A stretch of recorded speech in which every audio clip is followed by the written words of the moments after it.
ప్రజాకవి గ్రామీణ ప్రాంతంలో పశువుల కాపరిగా, కాపీ మేస్త్రిగా,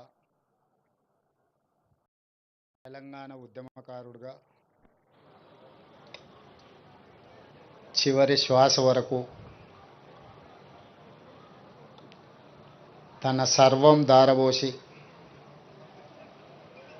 ఈ తెలంగాణ ఉద్యమాన్ని, తెలంగాణ రాష్ట్ర సాధనలో గొప్ప పాత్ర పోషించిన అందశ్రీ గారిని కోల్పోవడం తెలంగాణ సమాజానికే కాదు, వ్యక్తిగతంగా నాకు చాలా తీరని లోటు. పిసిసి అధ్యక్షుడిగా ప్రజాక్షేత్రంలో పర్యటిస్తున్నప్పుడు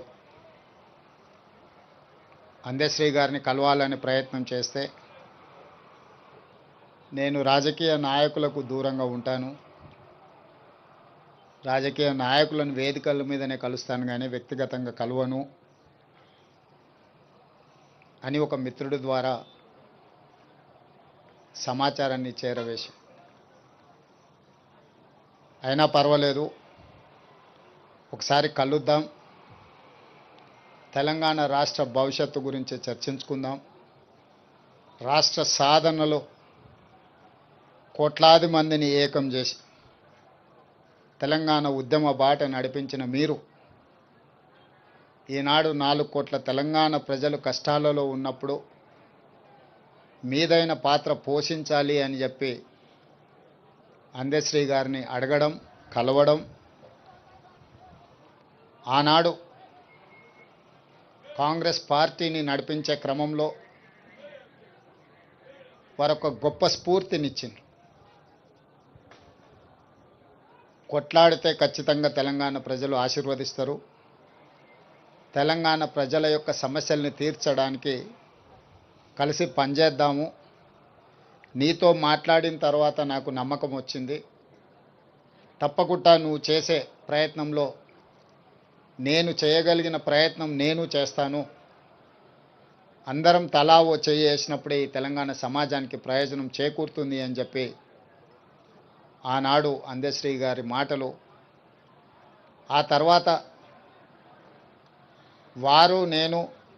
చర్చించుకున్న అంశాలు మీడియా మిత్రులకు తెలుసు. అందశ్రీ గారితో మాట్లాడుతున్నప్పుడు నాకు చదువుకోవడానికి పట్టణం వచ్చిన తమ్ముడికి ఊర్లో వ్యవసాయం చేసే అన్న చూడడానికి వచ్చినప్పుడు కలిగే అనుభూతి కలిగేది నాకు అందశ్రీని ఎప్పుడు కలిసిన. వారొక స్ఫూర్తిగా ఈ పరిపాలనలో పేదలకు ప్రయోజనం చేకూర్చాలన్న ఆలోచన వచ్చినప్పుడు గద్దరన్నతో పాటు అందశ్రీ గారు సమానమైన స్ఫూర్తిని నింపడమే కాకుండా వారు రచించిన జయ జయ హే తెలంగాణ, తెలంగాణ రాష్ట్ర ఏర్పడ్డ 10 సంవత్సరాల తర్వాత రాష్ట్ర గీతంగా ఈరోజు కోట్లాది మంది ప్రజలకు ఒక స్ఫూర్తిని నింపుతున్నాయి. వారి ప్రతి మాట ప్రజా జీవితంలో నుంచి పుట్టుకొచ్చింది, ప్రతి పాట ఈ తెలంగాణ ఉద్యమ స్ఫూర్తిని నింపడం జరిగింది. అందుకే ఈనాడు తెలంగాణ రాష్ట్ర ప్రభుత్వం రాబోయే మంత్రివర్గ సమావేశంలో మంత్రులందరి సహకారంతో జయ జయ హే తెలంగాణ గానాన్ని పాఠ్య పుస్తకాలలో ప్రథమ అంశంగా చేర్చడానికి రాష్ట్ర ప్రభుత్వం నిర్ణయం తీసుకుంటుంది. ఇదే కాదు, ఈనాడు ఈ స్మృతివనం ఉద్యమకారులకు, గాయకులకు, కవులకు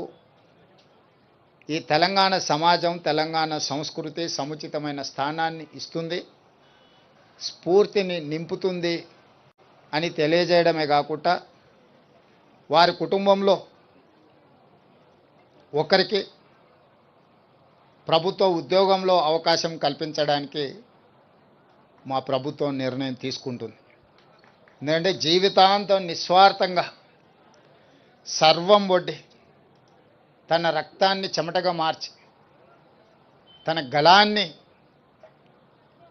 ఈ తెలంగాణకే అంకితం చేసి, అలాంటి కుటుంబం ఆర్థికంగా ఎన్ని సమస్యలు ఎదుర్కొంటుందో నాకు తెలుసు. కాబట్టి ఈనాడు వారి కుటుంబంలో ఉద్యోగం ఇవ్వాలని, దీని ఒక స్మృతి వనంగా తీర్చిదిద్దాలని జయ జయ హే తెలంగాణ గానాన్ని పాఠ్యాంశంగా మార్చి వారి స్ఫూర్తిని ఎల్లకాలం, ఈ తెలంగాణ ఉన్నంతకాలం తెలంగాణ రాష్ట్ర సాధనలో అందశ్రీ గారు పోషించిన పాత్రను శాశ్వతం చేయడమే కాకుండా వారు జీవితకాలం రచించిన రచనలను ఒక పుస్తక రూపంలో వారు రచించడం జరిగింది. నిప్పుల వాగు